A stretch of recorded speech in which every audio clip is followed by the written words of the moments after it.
नमस्कार मित्रों, मैं आपका फ्रेंड सत्येंद्र आपके अपने YouTube channel Satyendra GS academy Jhansi में आप सभी का बहुत बहुत स्वागत करता हूं। आशा करता हूं, उम्मीद करता हूं कि आज का दिन आपका कुशल मंगल रहा होगा। और आज का अगर ये वीडियो देख रहे हो आप, तो इससे पहले मैंने IUCN पर एक लेक्चर अपलोड किया है जो पर्यावरण अध्ययन का एक विषय है। और उसी के साथ साथ IUCN के साथ साथ ही मैंने एक हिस्ट्री पर लेक्चर अपलोड किया है जो कॉन्सेप्ट पर आधारित है, जहां पर मैंने की हिस्ट्री की अवधारणाएं या हिस्ट्री होती क्या है उस पर बात करी है। तो अगर आप ये लेक्चर देख रहे हो तो एक बार प्रीवियस ये दोनों लेक्चर देखिएगा, आपके लिए बहुत इंपॉर्टेंट साबित हो सकते हैं। साथ में नेट GRF और टीचिंग एग्जाम के लिए जो आपके थिंकर होते हैं जीन प्याजे, उस पर मैंने पार्ट 1 और पार्ट 2 अपलोड किया है। वो लेक्चर भी आपके लिए बहुत इंपॉर्टेंट होगा। ठीक है, ये एक जानकारी मैंने आपको सामने रखी।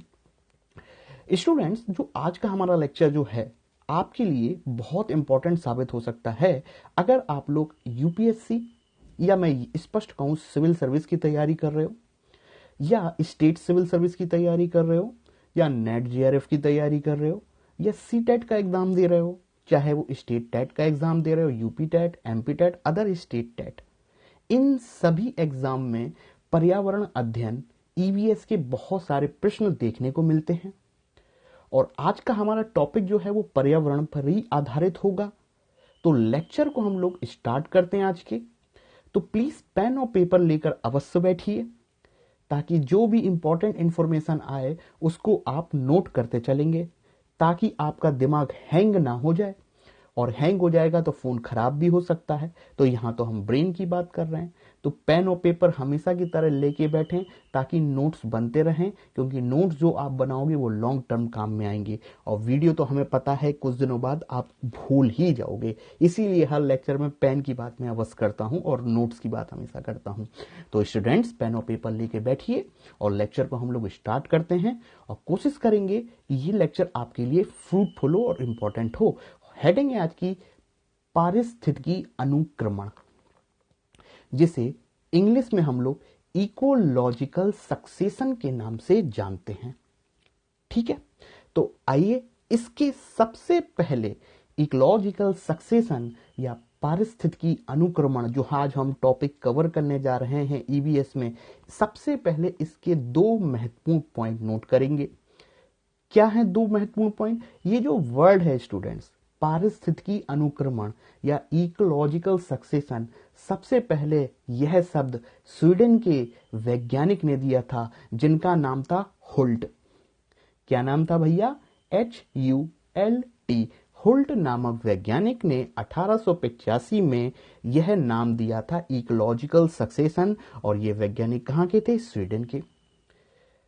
सेकंड बात ध्यान रखेंगे, इन्होंने तो वर्ड का दे दिया कि ये शब्द दिया, लेकिन भैया ये इकोलॉजिकल सक्सेशन, ये पारिस्थितिकी अनुक्रमण होता क्या है, इसकी परिभाषा क्या है, विस्तृत व्याख्या कैसे करोगे, इस पर कार्य किया था आपके US के वैज्ञानिक ने। और उनका टाइम पीरियड ध्यान में रखिएगा 1905 से 1917 तक, और उनका नाम है क्लीमेंट। तो ध्यान रखिएगा, क्लीमेंट नामक वैज्ञानिक ने इस पर विस्तृत कार्य किया, इसको परिभाषित करने का कार्य किया था। जबकि शब्द किसने दिया था? आपके स्वीडन के वैज्ञानिक हुल्ट ने दिया था। ये दो पॉइंट्स हैं। अब हम लोग समझते हैं कि ये जो टर्म है इकोलॉजिकल सक्सेशन आखिर होता क्या है भैया। ठीक है, तो ध्यान से सुनिएंगे कहानी। अगर मैं आपसे बोलूं कि एक जो है आपके सामने बैरन लैंड है, ठीक है, समझ रहे हो ना, कुछ नहीं है, एक ऐसी जमीन है जो पूरी की पूरी तरीके से आपकी बैरन लैंड है आपकी, यानी कि खाली है, ना जीव ना जंतु ना वनस्पति, नग्न भूमि जिसे हम लोग बोलते हैं। ठीक है, एक चट्टान मान लेते हैं जो कुछ नहीं है, वहां पे खाली है, नग्न। अब होता क्या है कि इंद्र भगवान मेहरबान हुए, इंद्र भगवान ने बरसात करी। अब जब आपको पता है कि वो चट्टान जो है, जब चट्टान पे बरसात का पानी गिरेगा तो जो चट्टान जिस पार्टिकल से बनी है वो निक्षेपित होकर जमीन पर आना चालू होंगे, और वो एक जगह डिपॉजिट या सेडिमेंट होना चालू होंगे एक के ऊपर एक। यानी कि बरसात हुई, उसके बाद ये चट्टान से वेदरिंग यानी कि अपक्षय होना चालू हुआ, और जब अपक्षय हुआ तो ये पार्टिकल्स एक की जगह एक ऊपर इकट्ठा होना चालू हुए, निक्षेपित होना चालू हुए, सेडिमेंट होना चालू हुए। तो वहां पर भैया निर्माण होता है मिट्टी का। किसका? मिट्टी का। अब दो चीज हो गई यहां पर, एक चट्टान है और दूसरा मिट्टी है। लेकिन एक बात बताओ, क्या यहां पर मिट्टी में जीवन है, लाइफ है? नहीं है। क्या चट्टान में लाइफ है? नहीं है। यानी कि पारिस्थितिकी अनुक्रमणता जो हम पढ़ रहे हैं, इकोलॉजिकल सक्सेशन में जो हम जानना चाह रहे हैं, कैसे इकोसिस्टम, पारिस्थितिकी तंत्र बिल्कुल बेसिक से एडवांस तक कैसे डेवलप होता है, उसकी जानकारी हमें यहां पर पता चलेगी। इतनी बात हो गई। जीवन नहीं है, इसीलिए नग्न भूमि ये कहलाएगी, यहां पर कुछ नहीं है। और नग्न भूमि को इंग्लिश में बोलते हैं न्यूडेशन, यानी कि ये पहला स्टेप है। न्यूड यानी कि नग्न, पहला स्टेप। अब सेकंड स्टेप ध्यान रखिएगा छात्रों। अब होता क्या है, कुछ दिनों की बात कर लें, कुछ समय की बात कर लें, बाद होता क्या है, कुछ बदलाव होते हैं। क्या बदलाव है? एग्जाम्पल तौर पे समझिए, यानी कि जलवायु अनुकूलन होने लगी, आर्द्रता भी ठीक ठाक है, बरसात भी ठीक ठाक है, तापमान भी ठीक ठाक है। यानी कि हमारी वायुमंडल की दशाएं क्या हो रही हैं, धीरे धीरे अनुकूलित हो रही हैं। अब जब ये सारी की सारी चीजें उपस्थित हुई और फिर इंद्र भगवान मेहरबान हुए, बरसात हुई, तो यहां पर जब सारी चीजें अनुकूलित होने लगी तो यहां पर सर्वप्रथम वनस्पति का निर्माण होगा। एग्जाम्पल मान लेते हैं कि लाइकन बनता है। लाइकन आपका वनस्पति है। यानी कि न्यूडेशन से जब हम सेकेंड स्टेज में पहुंच रहे हैं, यहां पर क्या निर्माण हो रहा है, वनस्पति का निर्माण हो रहा है। आप कुछ भी मान लो, मैंगो मान लो, आम का, अमरूद मान लो, मैंने लाइकन बोला। तो न्यूडेशन से या नग्न जमीन से जब हम लोग सेकंड स्टेज पे पहुंच रहे हैं, वहां पर वनस्पति निर्माण हो रहा है। और जब वनस्पति का निर्माण हो रहा है तो वहां पर जीवन की शुरुआत, लाइफ एग्जिस्ट हो रही है। इसी को हम लोग सेकंड स्टेज को बोलते हैं पायोनियर कम्युनिटी, अग्रज समुदाय। पायनियर का मतलब यहां पर अब जीवन दिखाई देना चालू हो रहा है। इतनी बात हो गई। अब एक बात बताओ कि ये जो लाइकन आया, जो वनस्पति, आप मैंगो समझ लो या अमरूद, यहां कुल मिला के जीवन की शुरुआत हुई, पायोनियर में स्टार्टिंग हो गई यहां पर। अब फिर वही बात, दशाएं अनुकूलित यहां पर हुई, कुछ दिनों बाद चेंजेस हुए। अब लाइकन की जगह, अमरूद के पेड़ की जगह किसी दूसरे जीव ने ले ली। यानी कि लाइकन था, अब उसकी जगह कुछ और आ जाता है। मान लेते हैं घास, घास का निर्माण हुआ। अब क्या होता है कि नेक्स्ट स्टेज में घास की जगह कुछ समय बाद, जलवायु जब क्लाइमेट चेंज होती है तो घास की जगह पे झाड़ियों का निर्माण हुआ। समझ रहे हैं? अब ये झाड़ियों के बाद एंड में जाकर एक प्राकृतिक वनस्पति, एक फॉरेस्ट स्टेट का निर्माण हुआ। तो एंड में क्या हो रहा है, आपका फॉरेस्ट स्टेट का निर्माण हो रहा है। तो सिंपल था, नग्न भूमि पे थे, नग्न भूमि के बाद आपने क्लाइमेट अनुकूलित हुई तो आपका पौधा जीव का निर्माण होता है लाइकन। अब लाइकन की जगह कुछ दिनों बाद कुछ दूसरा स्थान आ जाता है, कोई दूसरा जीव आ जाता है या दूसरा पेड़ पौधे आ जाते हैं, वो है आपका घास। फिर घास के बाद कुछ दिनों बाद घास को रिप्लेस करके, प्रतिस्थापित करके उसकी जगह आती हैं झाड़ियां। और कुछ टाइम बाद जब आपका मौसम या क्लाइमेट की बात करें, चेंज होता है, तो जो आपकी झाड़ियां आई है उसको रिप्लेस करके एक बहुत बड़ा एक जैविक समुदाय, फॉरेस्ट स्टेट का निर्माण होने लगता है। तो लास्ट वाला यहां पर ने बोला ना, कुल मिला के समझना ये है यहां पर कि चेंजेस जो हो रहे हैं कि एक की जगह कोई आगे आ रहा है, फिर दूसरा आ रहा है, फिर तीसरा आ रहा है, प्रतिस्थापन चल रहा है, एक को रिप्लेस करके दूसरी चीजें बनती जा रही हैं। यही आपका कहलाता है, एक को प्रतिस्थापित करके दूसरा आ जाना, फिर उसको रिप्लेस करके तीसरा आ जाना, और अंत में एक ऐसी स्टेज पर एक बिल्कुल बैलेंस या एक स्टेबल इकोसिस्टम का निर्माण होता है, या एक वृहद पारिस्थितिक का निर्माण होता है, या एक फॉरेस्ट, एक बहुत बड़ा फॉरेस्ट जो होता है आपका, जो एंड में जाके निर्माण हो रहा है एक बहुत बड़े वनस्पति क्षेत्र का, जहां पर सबसे ज्यादा स्टेबिलिटी है, वो आपका क्लाइमेक्स स्टेज कहलाएगा। लास्ट वाला ध्यान रखिएगा, क्लाइमेक्स स्टेज है, क्योंकि वो एक सबसे ज्यादा संतुलित है। क्यों? क्योंकि वहां पर एक बहुत वृहद आपका इकोसिस्टम का निर्माण हो चुका है। तो कहने का अर्थ यही है कि इकोलॉजिकल सक्सेशन हमें ये बताता है कैसे बिल्कुल नग्न से हम लोग एक इकोसिस्टम या पारिस्थितिकी तंत्र का निर्माण होता है। सबसे पहले आपका बैरन भूमि थी, बिल्कुल नग्न भूमि थी, कुछ नहीं था। मौसम क्लाइमेट अनुकूल हुआ तो वहां पर अपन ने देखा किसका निर्माण होता है, मॉस या लाइकन या अमरूद, आप कुछ भी बोल सकते हो, जीवन। इसी को अपन ने बोला था पायनियर कम्युनिटी। इसी के बाद अपन देखते हैं कि उसकी जगह कुछ दिनों बाद दूसरा आ जाता है, क्या, घास। फिर घास को प्रतिस्थापित करके क्या आ जाता है आपका, झाड़ियां। फिर झाड़ियों को विस्थापित करके प्रतिस्थापित करके कौन आ जाता है आपका, एक बहुत बड़ा पारिस्थितिक, एक फॉरेस्ट स्टेट, जो सबसे ज्यादा स्टेबल है, जो एक बड़े क्षेत्र पर है, जो सबसे ज्यादा बैलेंस है। इसी को बृहद पारिस्थितिक तंत्र को स्टेट वाले को हम लोग बोल देते हैं क्लाइमेक्स स्टेज। तो ये जो प्रोसेस है, इसी प्रोसेस के अध्ययन को ही हम लोग बोलते हैं अनुक्रमण या इकोलॉजिकल सक्सेशन। और ये किस तरीके से होता है, जो जानकारी मैंने आपको दी। इतनी बात हो गई।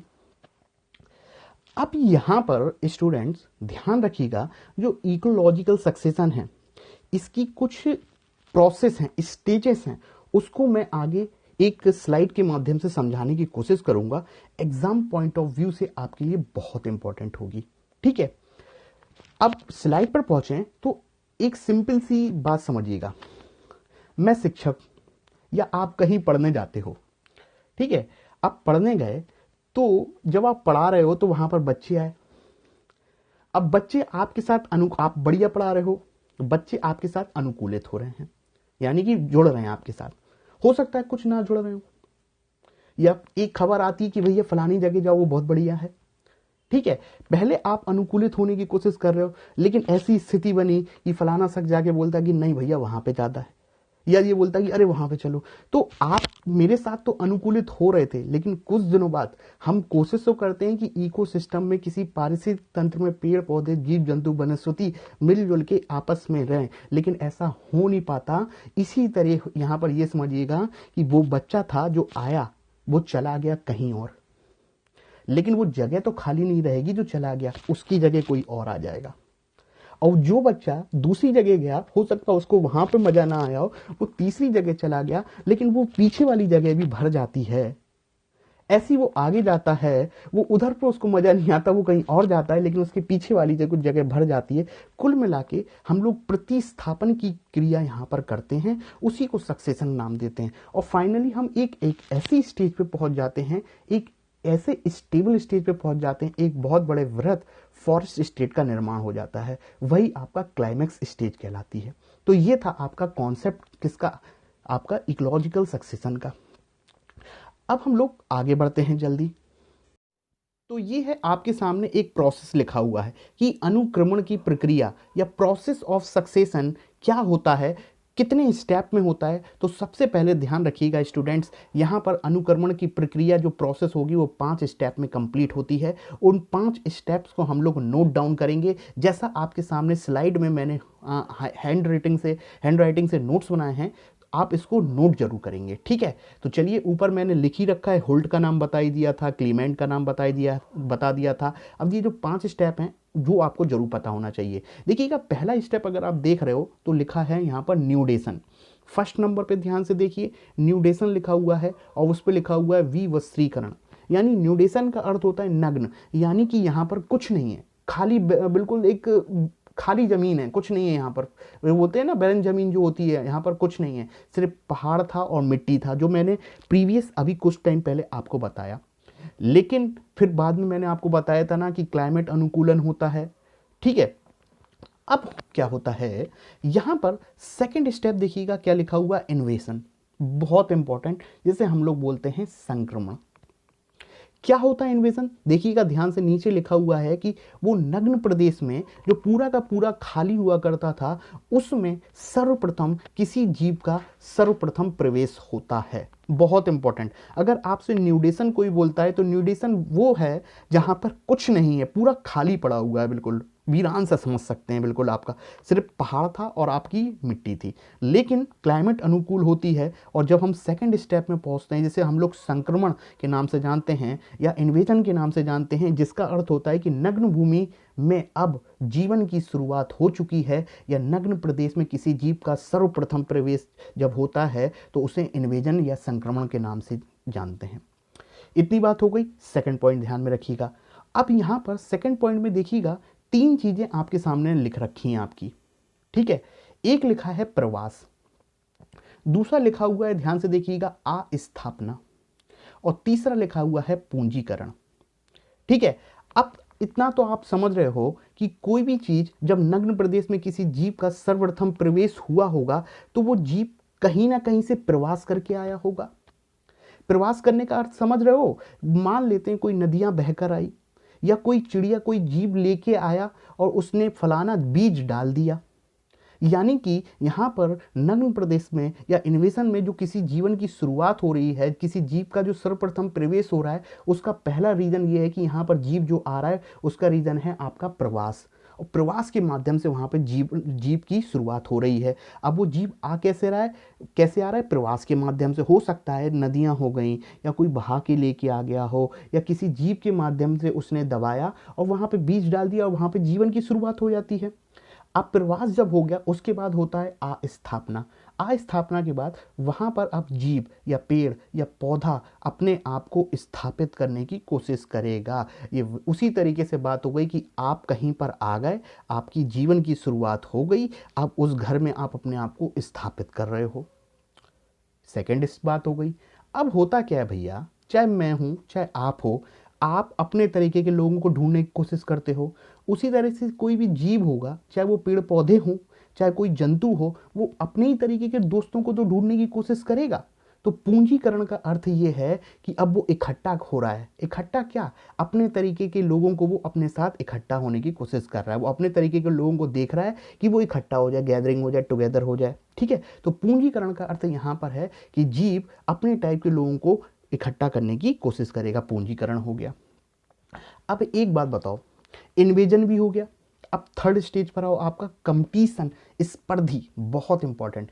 एक बात बताओ भाई, जब पूंजीकरण हो गया, जीव इकट्ठे हो रहे हैं, तो फॉरेस्ट इलाका या इकोसिस्टम, कोई लैंड इलाका इतना छोटा तो है नहीं है, ये प्रोसेस दूसरी जगह भी चल रही होगी। तो हो सकता है किसी क्षेत्र के लिए, किसी खाने को लिए, खाद्य श्रृंखला के लिए, भोजन के लिए वहाँ पर लोगों के बीच स्पर्धा होना चालू हो जाए, कंपटीशन चालू होना हो जाए आपका, ठीक है। कंपटीशन यानी कि स्पर्धा। और हमें पता है कि कंपटीशन जब होगा तो वही इंसान जीतेगा जो सर्वाइवल ऑफ द फिटेस्ट है।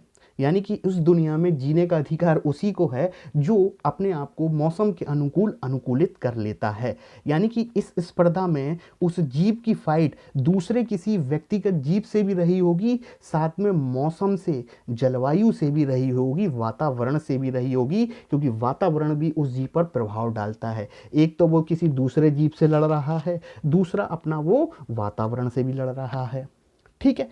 तीसरी बात हो जाती है। अब चौथे पॉइंट पे देखिएगा, लिखा हुआ है रिएक्शन, प्रतिक्रिया, ठीक है। अब जब फाइट हुई होगी तो एक हारा होगा, एक जीता होगा। अब चौथा पॉइंट रिएक्शन, प्रतिक्रिया, यानी कि अब जीव प्रतिक्रिया करेगा। अब उसने हरा दिया है, अब वो फिक्स्ड हो रहा है, अब वो रिएक्ट करेगा। क्यों? अब वो यह चाहता है कि बदलाव हो मौसम में, मिट्टी में, ये आसपास की चीज़ें जो उसके वातावरण में फैली हुई हैं, वो कोशिश करेगा कि अपने आसपास की चीज़ों को अपने अकॉर्डिंग बदलने की ध्यान में रखेंगे। अब जब ये प्रोसेस हो जाएगी बदलाव की, परिवर्तन की, तो फाइनली एक ऐसी स्टेज में पहुंचेगा जब उसको ये लगने लगेगा कि भाई सब कुछ बढ़िया है, मेरे अकॉर्डिंग है, अब लाइफ बैलेंस है, स्थिरीकरण हो चुका है, अब मुझे कोई पंगा नहीं ले सकता मुझसे। यानी कि अब मेरी लाइफ स्टेबिलिटी पे पहुंच चुकी है और मैं एक ऐसी स्टेज पर पहुंच चुका हूं जो चरम है। उस स्टेज को हम लोगों ने बोला है क्लाइमैक्स कम्युनिटी का नाम दिया है, ठीक है। तो ये हमने आपके सामने डिस्कशन किया। आई होप मैंने कोशिश करी है आपको समझाने की। तो जो अनुक्रमण की प्रक्रिया है, सबसे पहले मैं बता देता हूँ, अगर सिविल सर्विस के एस्पिरेंट्स हैं, अगर आप दे रहे हैं तो ये 5 पॉइंट तो आपको ध्यान में रखने ही है। मैं खुद ही बोल देता हूँ, पहले बिल्कुल जंगल था, कुछ नहीं था, पेड़ पौधे कुछ नहीं था, खाली है बिल्कुल, तो खाली को न्यूड बोलते हैं, न्यूडेशन यानी कि विवशीकरण। ठीक है, अब क्या होता है, बदलाव होता है, जीवन की शुरुआत हो रही है, इन्वेजन हो रहा है, संक्रमण हो रहा है, किसी जीव का प्रवेश हो रहा है नग्न भूमि में। अब वो कोई जीव का प्रवेश हो गया, अब जीव प्रवास करेगा, प्रवास करने के बाद जीव आ गया, वो अपने आप को स्थापित करेगा और फिर अपने तरीके के दोस्तों को इकट्ठा करने की कोशिश करेगा। लेकिन हमें पता है दुनिया बहुत बड़ी है, यहाँ पर वही फिट होगा जो सबसे अनुकूलित है। अब आसपास के जीव जंतु होंगे, उससे स्पर्धा होगी, कंपटीशन होगा। अब कंपटीशन के बाद क्या होता है, आपका रिएक्शन होता है, और रिएक्शन के बाद स्टेबिलिटी होती है। तो ये आज का हमारा लेक्चर था, इसी को आपका अनुक्रमण की प्रक्रिया बोलते हैं, प्रोसेस ऑफ सक्सेशन। ये 5 पॉइंट तो आपको ध्यान में रखने ही रखने हैं। ठीक है, चलिए आगे बढ़ते हैं स्टूडेंट्स। तो ये लाइव स्लाइड आपके सामने है, इसको और समझ लेते हैं और आज का टॉपिक हमारा कंप्लीट हो जाता है। तो भैया देखिएगा, पहला पॉइंट देखिएगा क्या लिखा हुआ, पायोनियर कम्युनिटी क्या है, ये मैंने पहले भी बताया। क्या लिखा हुआ, अग्रज समुदाय वह जातियां जो अनुकरण की प्रक्रिया में खाली स्थान पर सर्वप्रथम बसती हैं। यही तो बोला था, पायनियर कम्युनिटी जो बिल्कुल खाली ज़मीन थी, खाली ज़मीन में मिट्टी और आपके वो पहाड़ था, लेकिन क्लाइमेट बदलती है और वहाँ पे लाइकेन जैसे जीव का निर्माण होता है, यानी कि एक बस्ती है जहाँ पर जीवन की शुरुआत हो रही है। सर्वप्रथम उस एरिया को, उस कम्युनिटी को पायनियर कम्युनिटी बोलते हैं, या खाली स्थान को जैविक, वहाँ पर कोई जीवन की शुरुआत हो गई। ठीक है, अब देखिए सेकंड क्या बोल रहा है, सीरल कम्युनिटी। जीवों की विकास की प्रत्येक प्रवस्था को क्रमक या संचक्रक समुदाय कहा जाता है। तो सीरल कम्युनिटी को ध्यान में रखिएगा, संचक्र समुदाय भी कहा जाता है। एक स्थान के जैव समुदाय दूसरे जैव समुदाय द्वारा हटाने के संपूर्ण क्रम को संचक्र या क्रमक कहा गया है। ये वही बात हो गई जैसे अपन ने बोला था कि लाइकेन आ गया, लाइकन को प्रतिस्थापित करके आपकी घास आ गई, घास को रिप्लेस करके प्रतिस्थापित करके क्या आ गई, झाड़ियाँ आ गई, और झाड़ियाँ को रिप्लेस करके एक बृहत पारिस्थितिकी तंत्र, एक फॉरेस्ट इकोसिस्टम का निर्माण होता है। ये जो प्रोसेसिंग है वही आपकी सीरल कम्युनिटी कहलाती है। और ये ध्यान रखिएगा, झाड़ियों तक ही सीमित रहेगी, क्योंकि लास्ट थर्ड नंबर देख रहे हो ना, क्लाइमेक्स कम्युनिटी। क्लाइमेक्स तो वो है, बिल्कुल लास्ट स्टेज है, अनुक्रम की अंतिम अवस्था है, जहाँ पर आपको पूर्णतः स्टेबिलिटी मिल जाएगी और एक बृहत पारिस्थितिकी का निर्माण होता है। यही प्रीवियसली मैंने आपको बोला था। तो ये हमारा लेक्चर का कुछ पॉइंट्स थे जो मैंने आपके सामने शेयर किए।